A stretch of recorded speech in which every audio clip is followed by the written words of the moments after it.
বিভিন্ন পদ নিয়ে আজকে আপনারা ক্ষমতার অংশীদার হয়েছেন। আপনাদের দোষ নাই, শুধুমাত্র হিন্দু হয়েছে এই জন্য এদের গায়ে দোষ। রাষ্ট্রদ্রোহ মামলায় কারাগারে থাকা বাংলাদেশ সম্মিলিত সনাতনী জাগরণ জোটের মুখপাত্র ও পুণ্ডরিক ধামের অধ্যক্ষ চিন্ময় কৃষ্ণ দাসের জামিন শুনানি হওয়ার কথা আগামী বৃহস্পতিবার অর্থাৎ 2 জানুয়ারি। অথচ তার আইনজীবী রবীন্দ্র ঘোষ এখনো ভারতে রয়েছেন। কবে নাগাদ দেশে ফিরবেন সেটিও অনিশ্চিত। হৃদজনিত সমস্যা নিয়ে তিনি কলকাতার একটি হাসপাতালে ভর্তি থাকার কারণে নির্ধারিত দিনে শুনানিতে অংশগ্রহণ করতে পারছেন না।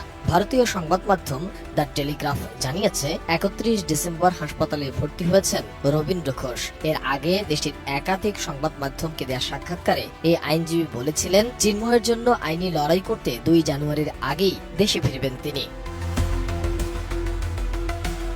পশ্চিমবঙ্গের ব্যারাকপুরে ছেলের সঙ্গে থাকছিলেন তিনি, সেখানে চিকিৎসার জন্যই গিয়েছিলেন। তবে এতদিন বাড়িতে থাকলেও জামিন শুনানির ঠিক 2 দিন আগে হাসপাতালে ভর্তি হয়েছেন। হাসপাতালে ভর্তি হওয়ার আগে পশ্চিমবঙ্গের তৎকালীন তৃণমূল কংগ্রেসের কুণাল ঘোষের সঙ্গে বৈঠক করেন রবীন্দ্র ঘোষ। এরপর সাংবাদিকদের জানান, চিন্ময় দাসকে যখন রাষ্ট্রদ্রোহের মামলায় গ্রেপ্তার করা হয় তখন এ ব্যাপারে হস্তক্ষেপের জন্য ভারতের প্রধানমন্ত্রী নরেন্দ্র মোদীকে চিঠি দিয়েছিলেন তিনি। তবে সেই চিঠির এখনো কোনো উত্তর মেলেনি।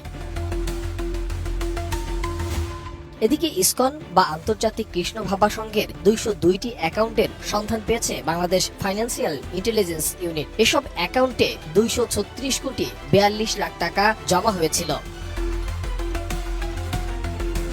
এর মধ্যে গত 29 নভেম্বর পর্যন্ত উত্তোলন করা হয়েছে 223 কোটি 73 লাখ টাকা।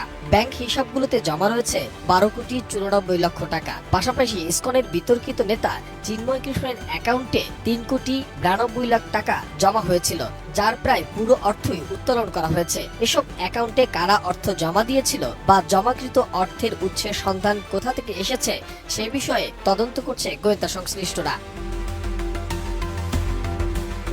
গত 25 অক্টোবর চট্টগ্রামে বাংলাদেশের জাতীয় পতাকার উপর গেরুয়া পতাকা উত্তোলনের অভিযোগে চিন্ময় দাসের বিরুদ্ধে রাষ্ট্রদ্রোহের অভিযোগে মামলা হয়। এরপর গত 27 নভেম্বর ঢাকা থেকে চট্টগ্রাম যাওয়ার সময় শাহজালাল বিমানবন্দর থেকে ডিবি পুলিশ তাকে গ্রেফতার করে।